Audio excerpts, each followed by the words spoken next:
Hello, friends. Welcome to episode 89 of Mahabharat. और इसमें हम देखेंगे कि कुंती कैसे अपने पुत्र कर्ण के पास गई और चारों पुत्रों को ना मारने का वचन लेके आई। आप देखें कि उसने वैसे तो माता होने का कोई फर्ज नहीं निभाया, कर्ण को बहा दिया और बाद में भी उसकी सुध नहीं ली, जबकि पता था कि वो जीवित है और अब तो वो महारानी थी, कर सकती थी, पर नहीं किया। पर बाकी पुत्रों की जान बचाने के लिए अवश्य वहाँ गई। तो आप चाहे तो कुंती को जज कर सकते हैं, चाहे तो मन ही मन में माफ़ कर सकते हैं, और फिर भी उसका बाकी पांचों पुत्रों पे ज़्यादा मोह था, जबकि कर्ण को उसने त्याग दिया था। So I welcome you to episode 89.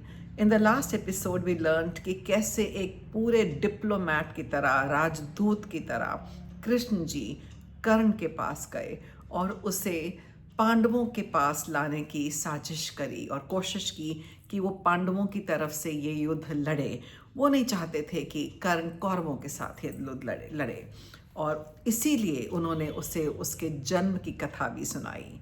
तो वैशंपायन जी ने जन्मेजय से कहा कि जब श्री कृष्ण वापस पांडवों के पास चले गए तो विदुर जी ने कुंती के पास जाकर कुछ खिन्न होकर कहा कि मैं युद्ध के विरुद्ध हूँ, मैं नहीं चाहता कि युद्ध हो, परंतु दुर्योधन मेरी बात नहीं सुनता और मुझे नींद नहीं आती। उन्हें हमेशा भय रहता था कि सारा संहार हो जाएगा। कुंती भी दुख से व्याकुल थी। वो बोली कि हम सबको धिक्कार है कि सब सुहृदों का संहार हो जाएगा। भीष्म, द्रोण, कृप इत्यादि कौरवों के पक्ष से लड़ेंगे, इसीलिए मैं भयभीत हूँ।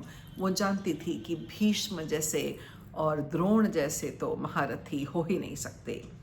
तो वो बोली कि कर्ण बहुत खोटी दृष्टि वाला है और वो मोहवश दुर्बुद्धि दुर्योधन का अनुसरण करता है। माँ थी, फिर भी जानती थी कि कर्ण की खोटी नज़र है और हम लोग कर्ण की बहुत ज़्यादा तारीफ करते हैं। वो बोली कि आज मैं कर्ण के मन को पांडवों के अनुकूल करने का प्रयत्न करूंगी। बाकी पांचों की भी माँ थी और कर्ण की भी थी, पर शायद कर्ण के लिए उतना स्नेह नहीं जुटा पाई। ऐसा विचार कर कुंती गंगा तट पर कर्ण के पास गई। तपस्वी कुंती ने उसका जप समाप्त होने तक प्रतीक्षा की। कुंती को देखते ही उसने कहा कि मैं अधिरथ पुत्र आपको प्रणाम करता हूँ। कटाक्ष था, जानता तो वो भी था कि कुंती ही उसकी माँ है, क्योंकि सूर्य तो बता चुके थे।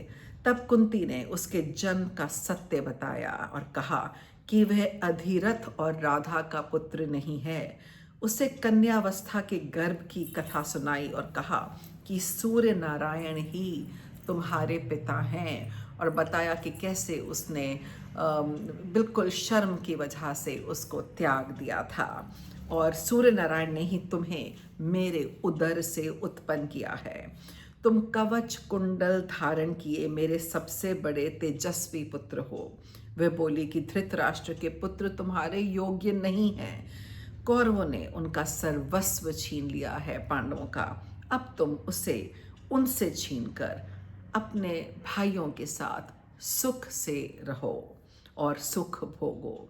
ना इट्स वेरी आयरॉनिकल कि एज अ मदर वो चाहती है कि उसके 5 बच्चे उसके सबसे बड़े बच्चे से बचे रहें। वो नहीं चाहती कि कर्ण जैसा धनुर्धर वीर उसके बाकी 5 पुत्रों को मार सके। हर फीलिंग्स आर वेरी मिक्स्ड, किसके साथ रहे और किसको प्यार करे। उसी समय सूर्य ने एक आकाशवाणी की और वो आकाशवाणी सुनाई दी जो पिता जैसी स्नेही थी। सूर्य बोले कि कुंती सत्य बोल रही है, तुम वैसा ही करो, इससे तुम्हारा हित होगा। सूर्य भी चाहते थे कि वो पांडवों के साथ हो जाए, किंतु कर्ण धैर्य का सच्चा था, सच्चा मित्र भी था। उसकी बुद्धि विचलित नहीं हुई। उसने कहा कि तुमने मुझे त्याग कर बहुत अनुचित किया, मेरे साथ अन्याय किया। इसने मेरे यश और कीर्ति का नाश कर दिया, मैं तो एक असहाय ही हो गया। वह बोला कि मैंने क्षत्रिय जाति में जन्म लिया, किंतु आपके कारण क्षत्रियों का सा संस्कार नहीं हो पाया। इससे बढ़कर मेरा अहित और क्या होगा। अब तुम मुझे कौरवों का बुरा बता रही हो और कह रही हो कि तुम्हारा हित पांडवों के साथ है। तुम तो मेरा इतना अहित पहले ही कर चुकी हो।